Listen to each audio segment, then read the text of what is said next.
Welcome to Suman TV. నేను Suresh. Chittoor sub register కార్యాలయంలో ACB దాడులు.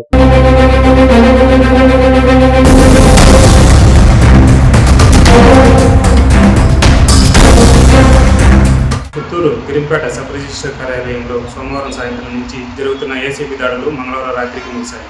దాడులు నిర్వహిస్తున్నంతసేపు సబ్ రిజిస్టర్ కార్యాలయ సిబ్బంది 15 మంది డాక్యుమెంట్ రైటర్లు కార్యాలయంలోనే ఉన్నారు. మంగళవారం సాయంత్రం 5 గంటల తర్వాత బయటకు వెళ్లేందుకు ఏసీబీ అధికారులు కార్యాలయ సిబ్బందికి అనుమతించారు. చిత్తూరు సబ్ రిజిస్టర్ కార్యాలయంలో పనిభారం అధికంగా ఉందని అనధికారంగా కొంతమంది వ్యక్తులను అధికారులు నియమించుకున్నట్లు తెలిసింది. 4 సంవత్సరాల కిందట జరిగిన రిజిస్ట్రేషన్ డాక్యుమెంట్లను ఏసీబీ అధికారులు తీసుకెళ్లారు. సోమవారం ఉదయం విధులకు వచ్చిన ఇన్ఛార్జ్ రిజిస్టర్ జయ్ కుమార్, అటెండర్ ప్రతాప్ లు సాయంత్రం ఏసీబీ అధికారులు ఇచ్చిన సమయంలో పరారైనట్లు ఏసీబీ అధికారులు గుర్తించారు. చిత్తూరు సబ్ రిజిస్టర్ కార్యాలయంలో తనిఖీ కోసం వెళ్లిన ఏసీబీ కానిస్టేబుల్ పై దాడి చేసిన 2 డాక్యుమెంట్ రైటర్లపై 2వ పట్టణ స్టేషన్ లో కేసు నమోదు చేసినట్లు ఎస్ఐ రమేష్ బాబు తెలిపారు. చాలా కంప్లైంట్స్ వస్తున్నాయండి మాకు.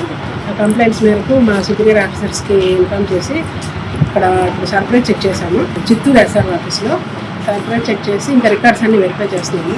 అంటే రికార్డ్స్లోని ఎట్లాంటి తప్పుదాలు జరిగాయి, అట్లాగే కరప్షన్ యాంగిల్లోని ఏం జరుగుతున్నాయి ఏంటి అన్నదంతా వెరిఫై చేస్తున్నాము. ఈవినింగ్ వచ్చి స్టార్ట్ చేసాము, ఇంకా కంటిన్యూ అవుతున్నానండి. అది మార్నింగ్ వరకు ఉండొచ్చు. అదంతా అయినాక ఫైనల్గా ఒక రిపోర్ట్ రెడీ చేసి మేము సీనియర్ ఆఫీసర్స్కి సబ్మిట్ చేస్తాం. ఇప్పుడు ఇంకా వెరిఫై చేస్తానండి. యాజ్ టీజ్గా అయితే ఒక 95,000 దొరికింది. స్టాఫ్ దగ్గర అందరి దగ్గర. ఇప్పుడు ఇంకొకటి ఏంటంటే మీకు అంటే ప్రజలకి మీ ద్వారా అప్పీల్ చేసేది ఏంటంటే, మాకు హెడ్ ఆఫీస్లో 1064 అని ఒక టోల్ ఫ్రీ నెంబర్ ఉంది. అది మాత్రమే కాకుండా మా ఏసీబీ ఆఫీసర్స్ మీకు ఫోన్ నెంబర్స్ ఇస్తాము. ఈ ఫోన్ నెంబర్స్కి మాకు ఇన్ఫార్మ్ చేస్తే, అంటే మామూలుగా ఏంటంటే ఒక కరప్షన్ జరుగుతున్నది అనే సమాచారం మాకున్నా కూడా దానికి తగిన ఆధారాలతో సహా మాకు ఏదైనా ఇన్ఫర్మేషన్ ఇస్తే డెఫినెట్గా మేము యాక్షన్ తీసుకోవడానికి అవుతుంది.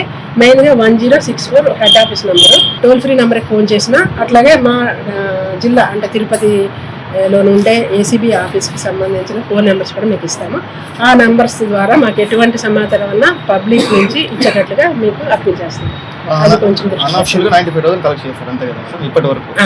అంటే మేము సడన్గా వచ్చి చెక్ చేస్తాము, ఎక్కడ డాక్యుమెంట్స్ ఉన్నాయి ఏంటి సంగతి, అసలు ఎలాంటి డాక్యుమెంట్స్ ఏం చేశారు ఏంటి సంగతి, అలాంటివన్నీ చూస్తాం.